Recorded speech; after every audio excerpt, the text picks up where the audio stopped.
So mga bagay na po pwede mong gawin upang matakot talaga ang isang lalaki na mawala ka sa buhay niya.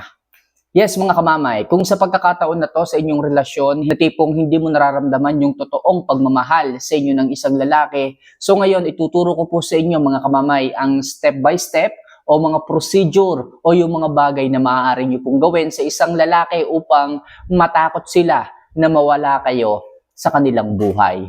So mga kamamay, lagi kong hinihiling bago ko simulan yung mga love advice, yung mga videos na ginagawa ko, huwag niyo naman po sanang kalimutan na mag-subscribe, mag-like, at mag-comment na rin ng kahit na ano. Kung gusto mong po-shoutout, kahit na ano, mag-comment ka. Napakalaki po ng tulong nito pagdating sa ating munting channel. Kaya kung nakapag-subscribe na po kayo, nakapag-like at nakapag-comment, maraming salamat at simulan na po natin ang ating topic ngayong hapon na ito.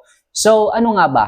Yung mga bagay na maaari mong gawin o pwede mong i-apply pagdating sa isang lalaki upang matakot sila na mawala kayo sa kanilang buhay. So number 1, kapag hindi siya consistent, mag-lie low ka.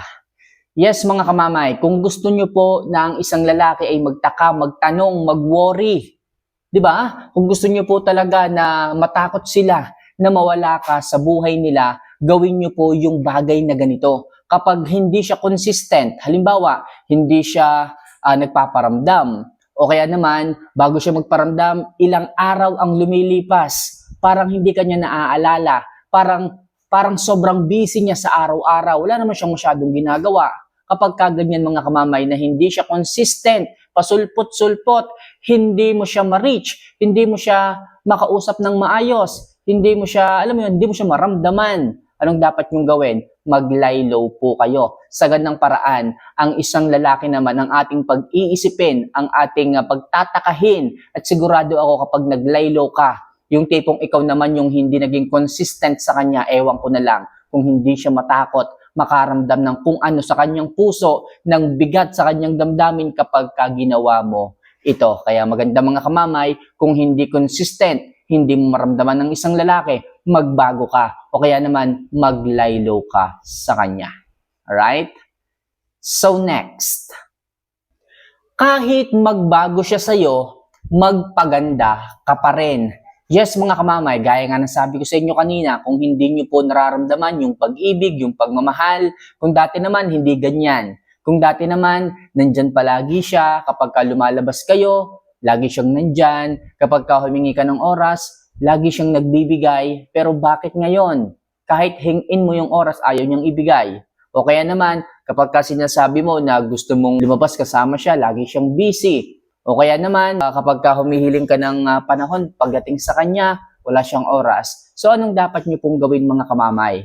Ipakita niyo sa kanya na kahit magbago pa siya o kahit magbago pa siya ng pakikitungo sa inyo, mag-ayos ka pa rin, magpaganda ka pa rin, yung tipong parang siya ay umiiwas na sa'yo, yung tipong parang ang layo-layo niya, anong dapat mong gawin? Mag-self-improve ka, mas mag-ayos ka, mas magpaganda ka, mas ipakita mo sa kanya na dapat kanyang bigyan ng oras. Okay? Sa ganyang paraan, magtataka, magtatanong at matatakot ang isang lalaki na baka nga mamaya ikaw naman yung lumayo, ikaw naman yung maghanap, ikaw naman yung, alam mo, ikaw naman yung maghanap ng oras sa iba. So sa ganyang paraan mga kamamay, kahit na nagkakalabuan kayo, kahit na nagbago na siya, kahit hindi mo na maramdaman siya, so magpaganda ka pa rin, mag-ayos ka pa rin, gulatin mo siya. Sa ganang paraan mga kamamay, sigurado ako, matatakot ang isang lalaki na mawala ka sa kanyang buhay.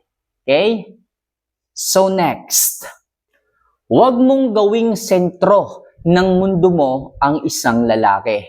Yes mga kamamay, kung gusto niyo po na talagang matakot ang isang lalaki na mawala kayo sa kanilang buhay, kailangan iparamdam nyo sa kanila na hindi kayo takot mawala sila.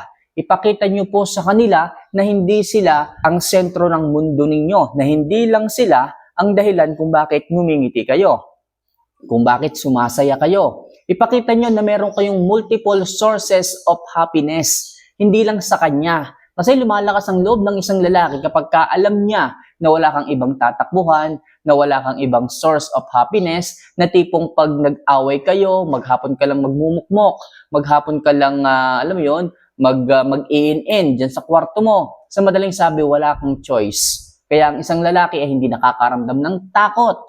Okay? Para iwasan ka, para layuan ka, para hindi iparamdam sa iyo ang pagmamahal, na magbago siya, hindi siya natatakot. Kasi nga, alam niya na nakasentro lang ang buhay mo sa kanya. Alam niya, sa kanya lang nakadepende ang kasiyahan mo. Pero kung masesense ng isang lalaki na meron kang iba't ibang source o kaya naman multiple source of happiness, sigurado ako, malilimitahan. Yung pinapakitang ugali sa inyo ng isang lalaki, yung tipong kung dati-rati, hinahayaan lang niya na mag-isa ka, hinahayaan lang niya na maging busy siya sa kanyang trabaho kahit ikaw ay nandyan lang sa kung saan, okay, na naghihintay ng oras niya ngayon. Ewan ko na lang, kapag nakita ng isang lalaki na pwede ka palang sumaya, na pwede ka palang gumala, lumabas, makimingil sa iba, at pwede ka rin sumaya sa kanila kahit wala siya, matatakot yan. Matatakot yan na baka isang araw, masanay ka na lang na maging masaya kasama ang mga kaibigan mo, kasama ang mga mahal mo sa buhay, at siya, hindi ka na masyadong interesado sa atensyon niya. Kung kaya't mga kamamay, huwag kayo masyadong dumipende ng kasiyahan pagdating sa iisang lalaki lang. Kailangan may multiple sources of happiness kayo sa inyong buhay. Sa ganyang paraan, sigurado ako, ang lalaki ay matatakot na mawala ka sa kanilang buhay. Alright? So next, manatili ka pa rin na maging mabuting tao. Yes, mga kamamay, sabihin natin na pinagtaksilan ka, niloko ka, sinaktan ka, o kaya naman, madalas mo siyang nakikitang may kasamang iba. Sa ganyang paraan, mga kamamay, ipakita mo pa rin ang kabutihan mo. Sa paanong paraan, mga kamamay, nakita ko na nga naglolo ko na nga, magiging mabuti pa rin ako. Oo, mga kamamay, magpigil kayo ng emosyon, magpigil kayo ng nararamdaman. Hindi makakatulong kung lalo kayong magagalit sa kanya. Anong dapat niyong gawin? Iparamdam niyo, mga kamamay, na hindi lang siya ang lalaki sa mundo. Iparamdam niyo, mga kamamay, na pwede kayong mawala sa kanila kapag hindi kayo iningatan. Iparamdam niyo rin na kung patuloy niyang gagawin yung kanyang kalokohang ganyan, talagang mawawala ka sa buhay niya. Ewan ko na lang, mga kamamay, kung hindi matakot ang isang lalaki na mawala ka sa buhay niya. Kasi alam niyo, mga kamamay, yung mga lalaking ganyan, maaari silang mambabae, maaari silang mga bet, pero hindi nila nakikita yung yung pagiging wife material ng mga kabit na ganyan. Ang habol lang ng mga yan, alam niyo na. Okay, alam niyo naman, mga kabit, malalandi. Malalandi lang yung mga yan, pero hindi sila wife material Talagang babalik at babalik yan sa inyo.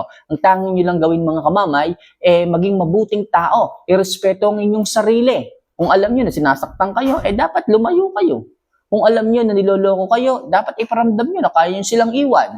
Ganyan ang pagiging mabuting tao. Hindi nyo pinagsisiksikan ng inyong sarili sa tao o sa lalaking hindi naman kayo-kayang mahalin. At sa ganyang paraan, mga kamamay, baka nakakatulog lang ang damdamin ng isang lalaki para sa inyo. Magigising yan, mga kamamay. Magigising yan sa mga panahon na lumayo na kayo dahil sa mas pinili nyo na irespeto ang inyong sarili kaysa sa maghabol. Sigurado ako, mga kamamay, matatakot ang mga yan na mawala kayo sa buhay nila kapag alam nila na mas minahal ninyo at naging mas mabuti kayong tao sa inyong sarili kaysa sa maghabol sa isang taong hindi naman kayo pinapahalagahan. Kaya, mga kamamay, maging mabuting tao, mas piliin na lumayo kaysa sa makipagsiksikan sa isang taong hindi kayo kayang mahalin at pahalagahan. Alright? So last, i-delay mo muna paminsan-minsan ang pag-reply sa kanya. Yes, sabihin natin, mga kamamay, na ginawa mo na nga yung mga tips simula una hanggang sa pagkakataong ito. Magsisimula, mga kamamay, na mararamdaman mo muli ang isang lalaki. Muli siyang mag-e-effort, muli siyang magpaparamdam, muli niyang makikita yung value mo. Kung kaya't magme-message ang mga yan, tatawag pa yung mga yan, sunod-sunod ang message ng mga yan. Kung kaya't ang payo ko, mga kamamay, i-delay nyo muna ang pag-reply sa kanila. Okay? Sa ganang paraan, mga kamamay, ewan ko na lang. Kung hindi matakot ang mga yan, iisipin ng mga yan na parang hindi ka na interesado sa kanya. Iisipin ng mga yan na parang ipinagpalit mo na sila. Kung kaya't takot na takot ang mga yan na baka ipinagpalit mo na baka hindi na sila ang laman ng puso mo. Kung kaya't i-delay mo muna ang reply. Iparamdam mo sa kanya na hindi ka na ganon naghahabol sa kanya. hindi na siya kawalan sa buhay mo. Kung kaya't ng isang lalaki ay magtotodo effort, magtotodo, alam mo yun, kung ano-anong mga gagawin yan para lang ulit makuha ang puso mo, para lang ulit makuha ang tiwala mo. Kaso mga kamamay, sinasabi ko sa inyo, ano po, kung muling magpaparamdam ang isang lalaki, huwag ka muna kaagad babalik. Huwag ka na kaagad munang bibigay. Padaanin mo muna sa butas ng karayom kung kinakailangan para magsisi, para tumuga, para hindi na ulit niya gawin kung ano man yung kanyang kalokohang ginawa noon sa inyo. Kung kaya't mga kamamay, sundin nyo lang po yung mga tips na ibinigay ko po sa inyo at sigurado po ako na ang lalaki na ang matatakot na mawala ka sa kanilang buhay. So mga kamamay, sana makatulong yung mga simpleng love advice na to pagdating sa inyong mga buhay pag-ibig, and sa mga gustong mag-ask o sa mga gustong magpa-love advice dyan, i-message nyo lang po ako, tawagan, ako mismo ang kakausap sa inyo at magbibigay ng payo. Okay? So mga kamamay, mahal ko po kayo. See you for our next vlog. Paalam.